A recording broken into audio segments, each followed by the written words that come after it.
Okay, welcome to Youth Connect. Welcome sa inyo and welcome back ulit sa ating fellowship. Okay, kamusta naman kayo mga young people? Ang lamig, no? Feeling nyo nasa ano tayo? Nasa Baguio, nasa ibang tayo lugar, ang lamig. So, kamusta naman ang pasok ng 2024 sa mga kabataan? Okay naman ba? Or pagpasok pa lang ng taon, stress na agad kayo kasi kagagaling natin sa holidays no? So natambakan ng mga gawain, natambakan ng mga schoolworks at saka mga loads sa ating mga pinapasukan or pinagtatrabahuhan. So New Year, new beginning para sa atin. At lagi naman pagka New Year, lagi tayo naglilista ng mga bago nating goals. Tama ba? Meron pa ba dito naglilista ng mga goals nila? No, naglilista tayo. Ito yung mga gusto natin i-achieve this New Year. At ang bilis ng panahon. Di ba? January, ano na ngayon? January 26, ilang araw na lang ay magma-March na. Joke lang. May February ba? O sino mga walang February dito? Yan, syempre may February tayo. So I hope na okay pa rin tayo at kung ano man yung pinagkakabisihan natin o ginagampanan natin sa buhay ay lagi nating ginagalingan. So going back to our series, ang series pa rin natin ngayon ay Back to the Beginning. So ano yung importance? Bakit tayo nagba-back to the beginning? Ano yung importansya nito? Bakit kailangan nating bumabalik or tinitingnan natin yung pinagmulan ng mga bagay-bagay, especially sa ating sarili bilang mga Christian or anak ng Diyos? We want to be reminded of the things from the beginning because as a person, meron tayong tendency na makalimot, yes, or mabago. Tama? That's why it's good to be reminded of the things, especially yung original state na ginawa ng Diyos sa ating buhay kasi nandun yung identity natin. Yun yung pinagmulan natin. So for the last 2 weeks, tinuruan tayo ni Pastora Claire about the life once dark and messy, pati yung attitude of the heart, at na-remind tayo through God's creation na noon, we're living in darkness, tama no? We're living in darkness, but then Jesus came sa ating mga buhay at binigyan niya tayo ng light, binigyan niya tayo ng hope, and then ng purpose. So ngayon, for our study, let's open our Bible in John 1, verse 1 to 2. But before that, let's pray. Heavenly Father, maraming salamat po sa buhay ng bawat isa sa amin. And thank you, Lord, dahil nilid niyo po ulit kami dito sa fellowship namin, O God, in which sama-sama muli kaming matututo at sama-sama ulit kami magbabanding at magpapalakasan sa bawat isa spiritually. We ask of you, Lord, to anoint us and give us grace and wisdom upang maunawaan namin ang message na ipagkakalob niyo po sa amin and help us, Lord, by your grace na lakaran ito at hindi namin makalimutan. Salamat, Lord. In Jesus' name we pray. Amen. Okay, John 1, verse 1 to 2, basahin natin. In the beginning was the Word, and the Word was with God, and the Word was God. The same was in the beginning with God. So dito malinaw na sa simula pa lamang ay naroon na raw ang salita ng Diyos dahil ang salita ng Diyos ay Diyos mismo. Okay? Sana maging clear sa atin yon na parang the Word is equals to God. At hindi natin pwede silang i-separate. We cannot separate God from His Word. At we know, pag tayo nagbabasa ng Bible, especially in the Genesis, in the book of Genesis, nakita natin na lahat ng bagay ay nag-exist sa mundo dahil sinalita ng Diyos. Tama ba? Sa Genesis, sabi ni Lord, let there be light. At nagkaroon nga ng light. Oh, let there be plants and animals at lahat nga ay nagkaroon ng buhay, ng saysay, or ng meaning dahil sinalita ng Diyos, dahil sa salita ng Diyos. So, my question is that, why do we need to be reminded of this? Na, bakit mahalaga na a person should be back to the Bible. Nabubuksan niya ulit kasi ang title natin ngayon is Back to the Bible.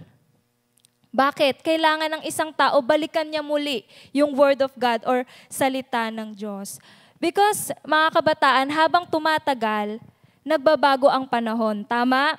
Yung dating ganito, ngayon hindi na ganito. Yung dating meron ka, ngayon wala ka na. Nagbabago, di ba? Kasi tumatagal yung panahon, nag-iiba yung mga trend, nag-iiba yung mga uso. Okay? At dahil nga tumatagal ang panahon at maraming nagbabago, sadly, marami na rin ang nakakalimot sa halaga at power ng Word of God. So it's good na babalikan natin na bakit ba mahalaga ang Bible, ang Word of God. Bakit kailangan natin siyang balikan? Kasi nalilimutan na siya eh. Diba? Nalilimutan na yung halaga niya. Nalilimutan na kung para saan ba ang Word of God.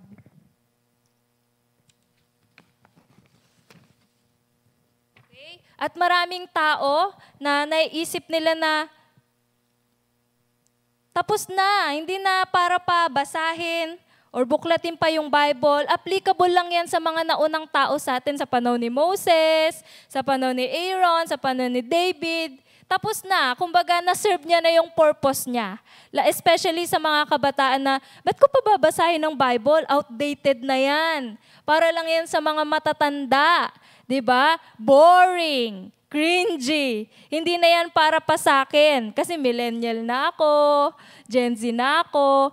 Yan yung sometimes nagiging rason. Bakit nakakalimutan na nating buklatin, basahin, pag-aralan ang ating mga Bible. Especially ngayon, na New Year, meron tayong mga goals, di ba? Sa ating physical, sa health natin, sa finances natin, sa work, sa career natin, at saka sa ating ACADS.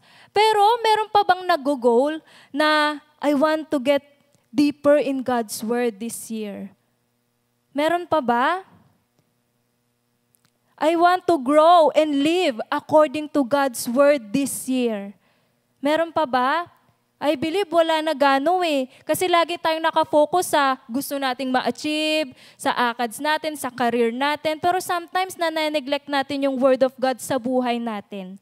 Okay? Na-neglect natin yung spiritual life natin. Because akala siguro natin na okay na yung buhay natin pag okay yung health natin, okay yung finances natin, okay yung relationship natin, okay yung career, at saka yung schooling natin. Pero hindi. Hindi tayo magiging okay kung wala ang Word of God. But the truth is, we're not okay at never tayong magiging okay sa buhay natin apart from God's Word. Life is messy and chaotic without God and His Word. Let's remember this. Life is messy and chaotic without God and His Word. Let's read in John 6, verse 63. It says, "The words I have spoken to you, they are full of the Spirit and life." Have you ever come to the point sa buhay mo na, buhay naman ako, okay naman ako, may energy naman ako. Pero ba't ganun? Parang ang meaningless ng buhay ko. Parang walang direction, walang sense of direction, di ko alam yung gusto ko, di ko alam kung ano yung dapat kong gawin, di ko alam yung purpose ko, lost ka sa buhay mo. And maybe because ito ay dahil hindi natin binibigyan ng chance yung sarili natin na i-discover ang source ng life and purpose sa ating buhay, which is yung Word of God itself. Hindi natin siya binibigyan ng access sa buhay natin. Kasi mas madalas, mas pinanghahawakan natin yung mga motto. Di ba? Pag sa school, pag halimbawa mag-aano tayo, papakilala, what is your motto in life? Yun, meron agad tayo nasasagot. Ano pa? Mga kasabihan ng ganito, mga prinsipyo, mga paniniwala, in which wala namang matibay na pundasyon or basehan. Ganun kasi tayo eh. Marami tayong kinamulatan na paniniwala, mga prinsipyo sa buhay. Pero kung tatanungin natin, sino nagpasimula niyan? At bakit kailangan na ganyan? Walang concrete answer eh. Di ba? Wala lang. Kasi ito na yung nakalakihan ko eh. Ito na yung sinabi sa akin, napasa na ng napasa ng napasa. Pero wala namang talagang matibay na basehan.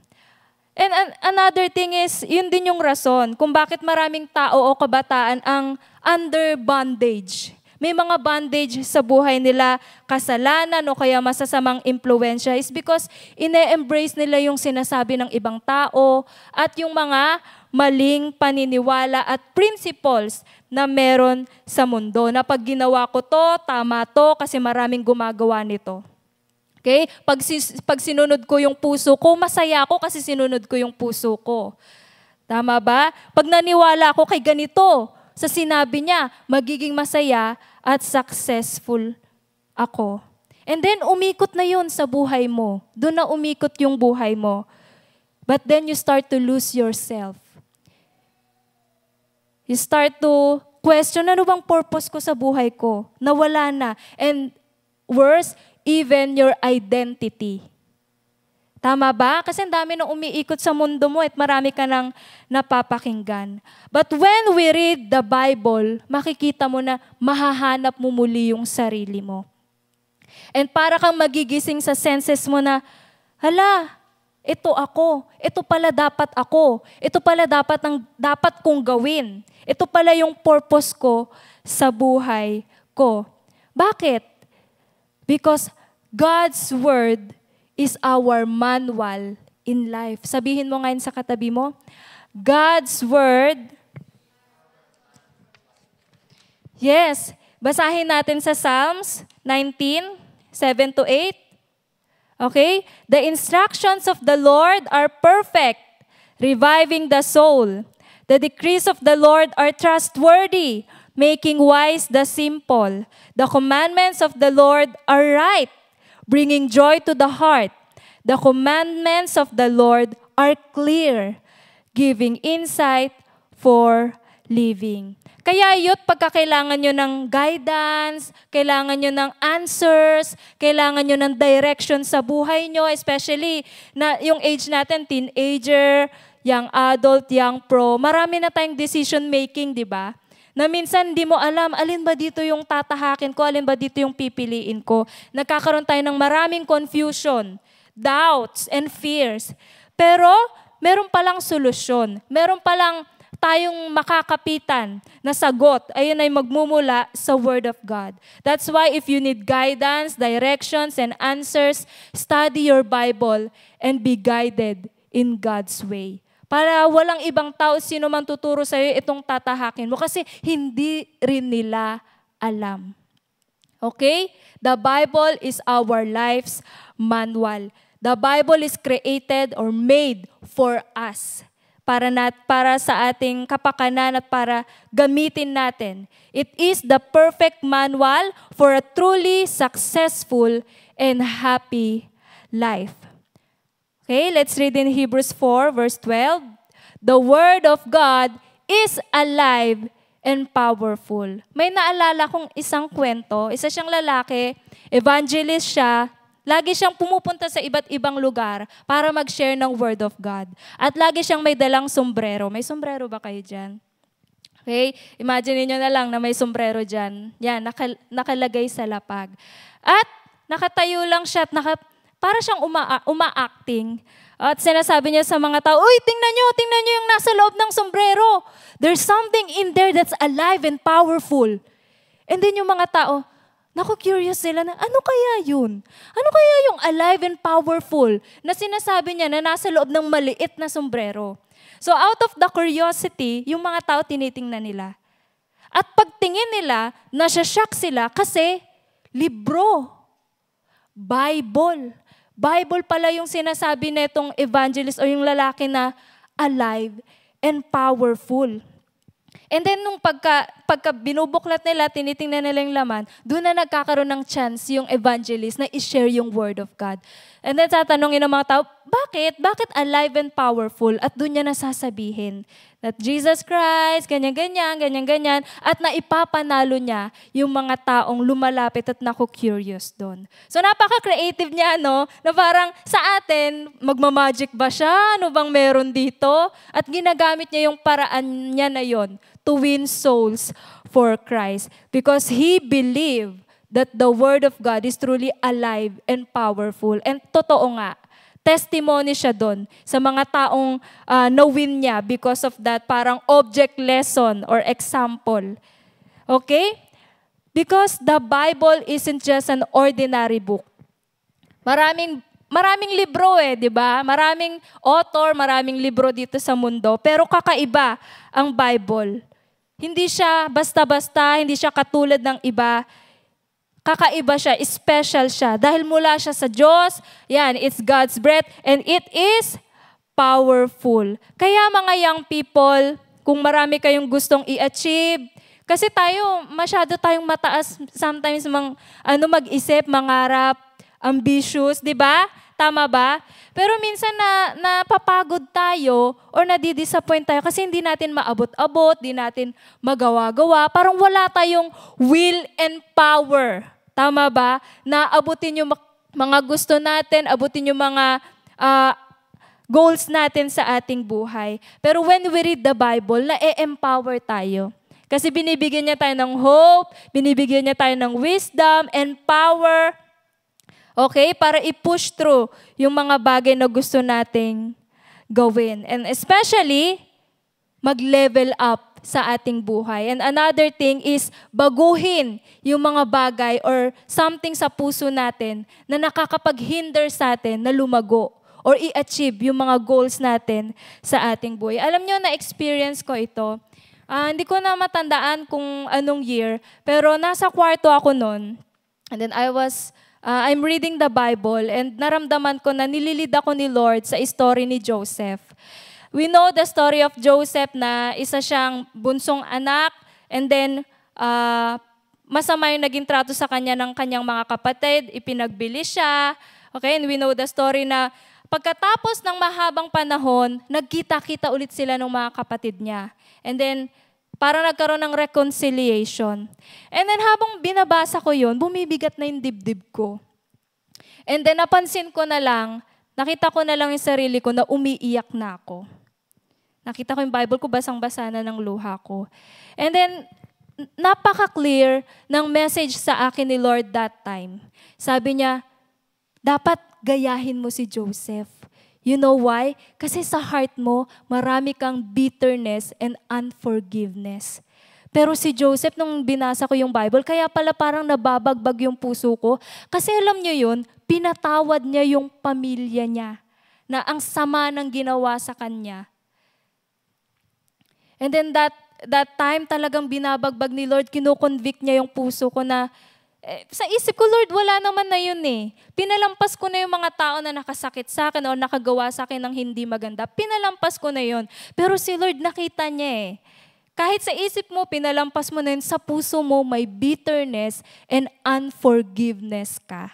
Kaya dinil sa akin ni Lord yun. So nakita nyo na si Lord talaga nangungusap siya sa kanyang salita through the Bible. He really speaks through His Word at alam niya na ito yung kailangan mong gawin at kailangan na mabago sa buhay mo. Through reading His Word, pinipinpoint niya yung mga bagay-bagay na dapat i-deal mo sa iyong heart. And sometimes, sa buhay rin ng mga ibang tao sa Bible na para tayo ay matuto, mangungusap rin siya at babaguhin niya tayo. Example, mamaya nagbabasa ka and then feel mo, nililid ka ni Lord sa buhay ni Peter. Yung pala, God is sending you a message, you are like Peter. Michael, para kang si Peter, napaka-impulsive mo. O kaya naman, kay Mary, uy, di ba?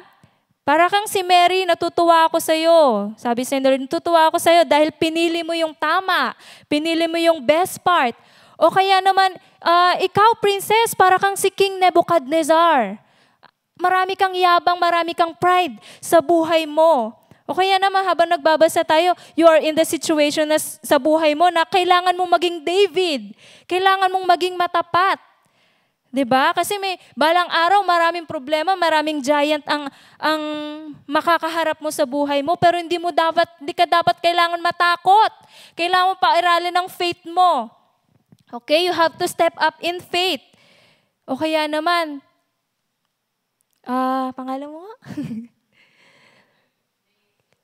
Leira, kailangan mo maging Noah, na may inuutos ako sa'yo, may mission ako sa'yo, kahit na hindi naniniwala ang lahat ng tao, gagawin mo.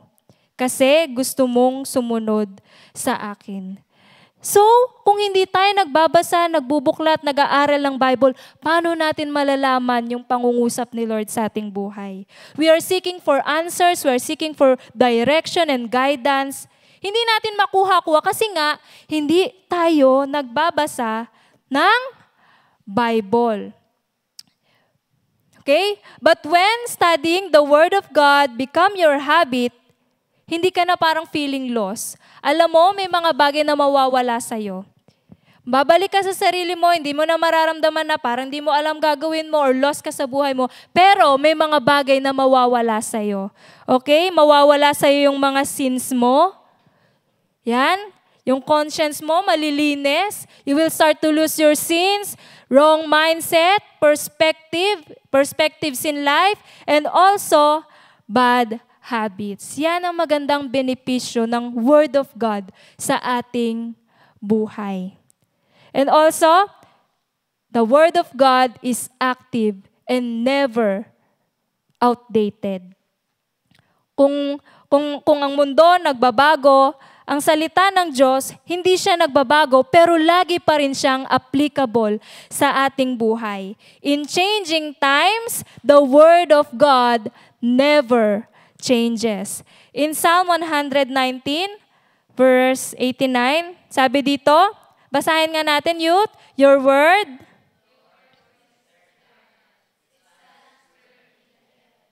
Yes, the Word of God, it doesn't change.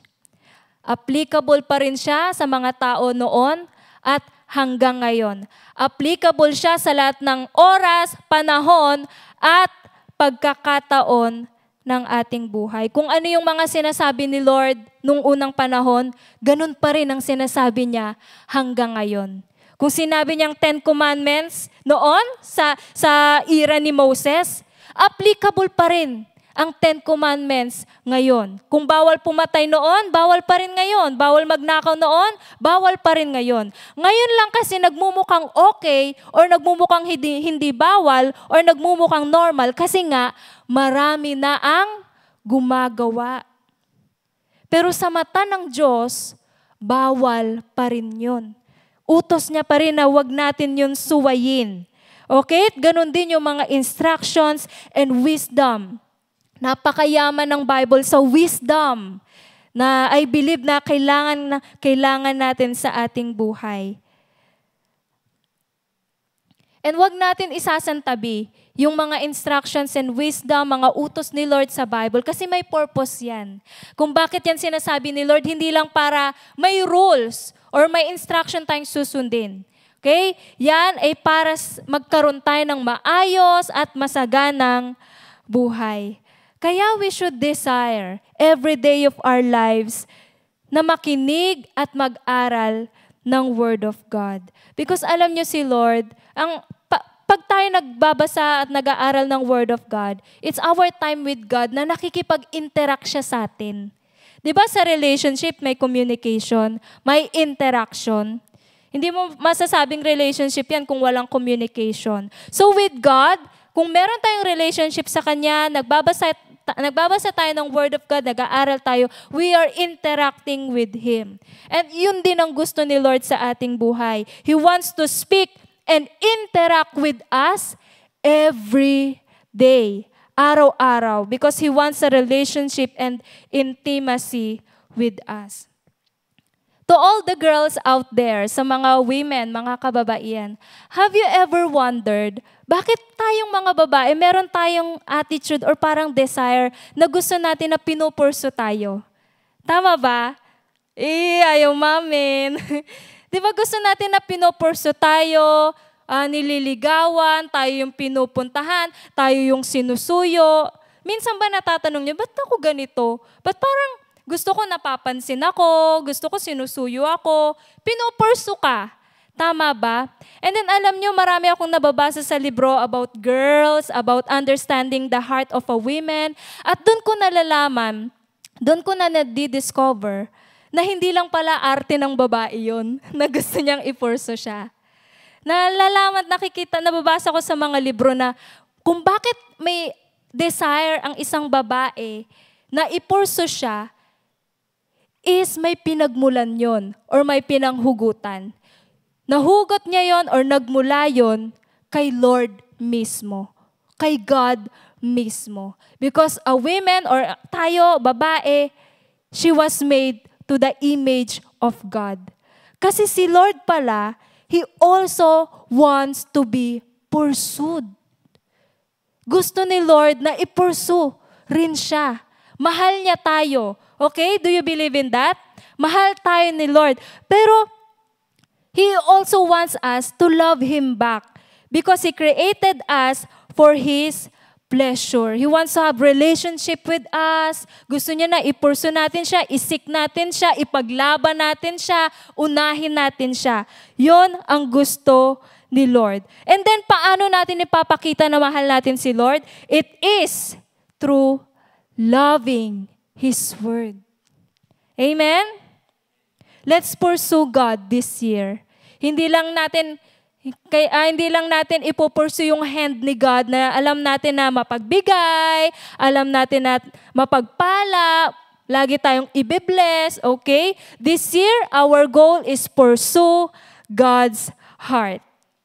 But isang nakakalungkot kasi laging excuse na bakit hindi natin magawa magbuklat ng libro o magbasa ng Bible. Kasi nga, busy tayo. Marami tayong pinagkakaabalahan sa ating buhay. Tama ba? Pero may nakita nga akong video sa Facebook. Sabi doon na treat your cellphone just like how you treat your Bible just like how you treat your cellphone. Kasi nga, di ba, halimbawa, sa umaga pa lang, pagkamulat ng mata natin, cellphone agad yung kinukuha natin, magre-reply agad tayo kay crush or kung kanino pa man. So this year, kung paano natin tinatrato yung cellphone natin, ganun, palitan natin ng Bible, na paggising pa lang sa umaga, wag muna tayo magse-cellphone, kundi magbabasa muna tayo ng Bible. And I believe lahat tayo laging may time. Okay? Lahat tayo ay laging may time. Isa ring quote na nabasa ko, sabi dito, you have time for what you choose to have time for. Tama? Kaya kung pipiliin mo magkaroon ka ng time sa ganitong bagay, pipiliin mo yan. Gagawin mo yan. Kaya young people, ito yung goal natin or challenge sa atin ngayong taon. This 2024, piliin naman natin si God. Marami akong nakikita na post sa Facebook na 2024, year ko na to, taon ko na to. Pero sa atin, gawin natin na year na ito ni Lord para sa buhay ko. This is the year of God for my life. Okay? Kaya lagi natin siya i-pursue, unahin natin siya, i-prioritize natin siya. At i-prioritize rin natin ang salita ng Diyos, ang Bible, the Word of God sa ating mga buhay. This year, mag-set tayo ng mga standards and goals para sa sarili natin na hindi nakabase sa kung anong paman o kung sino paman, kundi based lamang sa God's truth and wisdom na makikita natin mismo sa Word of God. Okay? So what happens every time we read the Bible? Anong nangyayari sa isang tao kapag binabasa niya or nagiging habit niya na ang pag-aaral ng Bible? Number 1, you experience the conviction of God. Katulad ng na-experience ko, di ba? Kinonvict ako ni Lord na may bitterness ako at saka unforgiveness sa buhay ko. Kayo ba? Naranasan nyo na rin ba yon? Baka mamaya may testimony rin kayo. 'Di ba? Maigi yan. na babasahin natin yung Word of God para at least nako-correct yung mga bagay sa puso natin. Natatanggal yung mga mali. Hindi na tayo mabubuhay. Yes, nabubuhay nga tayo, pero ang dami na palang mali, baluktot o hindi matuwid sa ating buhay. That's why we need to read the Bible. Another thing is, you are being aware about your purpose in life. Natututunan mo na, hindi lang pala ako dito nabubuhay. Hindi lang pala ako parang mushroom na biglang lumitaw. May purpose pala ako. Purpose ko na maglingkod kay Lord. Purpose ko na mag-share ng Word of God. Diba? Na nagiging knowledgeable. Nagkakaroon tayo ng awareness kung ano yung gustong ipagawa ni Lord sa ating buhay. And third, you increase in wisdom and knowledge. Tumatalin. Alam nyo, meron akong testimony dito. Yung papa ko, grade 4 lang ang naabot nun. Pero ako talaga namamangha kay Lord. Hindi yun marunong magbasa, papa ko. Hindi rin ganong marunong magsulat. Pero nung siya ay naging Christian, sinuko niya yung buhay niya, nabago yung buhay niya, na-in love siya kay Lord at nagkaroon din siya ng deep desire na magbasa ng Bible, dun siya natuto magsulat at magbasa. Bakit? Tinuruan siya mismo ng Bible, ng Word of God. Kaya sobra akong namamangha. Talagang Bible very powerful. Ang dami niyang wisdom and knowledge. Mababago ka talaga. Even your personality. Even the way you talk to people. Even the way you see yourself. Mababago ka. Kasi, grabe ang Word of God. Ang dami. It's rich in wisdom and knowledge. Kaya kung gusto mo ng wisdom and knowledge, start to open your Bible. Start to read your Bible every day. Sa tingin nyo, kailangan natin ng wisdom and knowledge araw-araw? Tama, di ba? Kasi every step of the way, araw-araw meron tayong mga decision making. At pag isang mo lang, magkakamali ka, masisira, maaaring masira ang buhay mo. That's why we need wisdom and knowledge na nagmumula mismo sa Word of God. And fourth, your perspective in life changes. Nababago yung pagtingin mo sa ibang tao, nababago pagtingin mo sa situation mo, nababago pagtingin mo mismo sa sarili mo. And lastly, you become a better person. Amen? Mas lalo kang nagiging mabuti, mas lalo kang hindi na ikaw, like 10 years ago or 5 years ago. Kung mababasa mo lang at gagawin mong habit ang pagbabasa at pag-aaral ng salita ng Diyos. And then, nag-search pa ako, ano pa yung mga nangyayari, psychologically naman, ano yung nangyayari sa isang tao kapag siya ay nagbabasa ng Word of God at nagiging habit niya ng pagbabasa ng Bible. Ang sabi rito, the research has noticed that while reading the Bible, high amounts of dopamine were released through the brain. When your brain releases dopamine, you are likely to be more focused, motivated, and happy overall.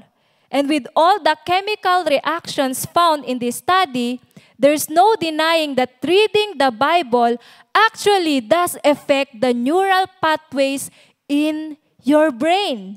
These pathways control your cognitive thinking and behavior, which proves the reading the Bible can have a lasting impact on your brain, thoughts, and behaviors. So you see, hindi lang siya more on spiritual, even in your psychological and mental health, may magandang effect or benefits ang pag-aaral ng Word of God. So that's why this year, I encourage you, I challenge you. Make it a goal na maging habit na sa iyo ang pagbabasa at pag-aaral ng Word of God. Magkaroon ka ng sistema sa pagbabasa. I think last year or last year, tinuro ko na rin to Yung about magkaroon ka ng Bible plan mo, balikan nyo yun, yung mga video natin ganun. Para at least nare-remind tayo. Hindi yung parang randomly, magbabasa na lang tayo ng Word of God and then pagkabukas natin, okay, Ito na yon. Hindi. Magkaroon tayo ng sistema, maging organized tayo, gumawa tayo ng journal, maging creative tayo sa pag-aaral ng Word of God. At magkaroon ka ng timeline and goal. Halimbawa, this year, magpe-pray ako, sana tulungan ako ni Lord na mabasa ko back-to-back yung Bible 2 times this year. Kaya ba natin yon? Yes, kaya natin yon. Let's try. Challenge mo yung sarili mo. Okay ba?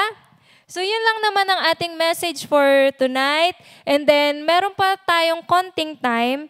And then pwede tayong mag-workshop. Itong workshop natin, magbibigay lang ako, ipa-flash na lang ni Liwi sa ating screen. Meron tayong mga word dyan, and then mag-groupings na lang tayo. And what I want you to do is, hahanap lang kayo ng verse na merong ganong word. Okay? Hindi naman kailangan na dyan, ganito, ganyan, yung specific na meron tayong numbers na verse. Kahit yung sentence or yung context lang. Okay? And then madali lang naman to. Siguro boys and girls na lang para at least ma-exercise yung ating memory verse, ma-exercise ang ating pagbabasa ng Bible. So, we will end the live na ba this time? Okay? Sige, pray muna tayo and then we will go to our workshop. Heavenly Father, salamat po sa inyong salita, Panginoon. Tunay, Lord, na inyong salita at ginawa nyo para sa amin, Panginoon. And this year, Lord, we want to commit ourselves in studying your word. Help us, Lord, give us grace, give us understanding and wisdom upang lalo namin ibigay ang aming sarili para sa inyong salita at makuha namin yung mga benefits, Lord, na hinahatid ng iyong salita. And thank you, Lord, truly that your word is a gift to us, O God. And we really thank you, Lord, dahil marami kaming natututunan sa inyong salita. Thank you, Lord. This is our prayer in Jesus' name. Amen. Okay, we have, yan.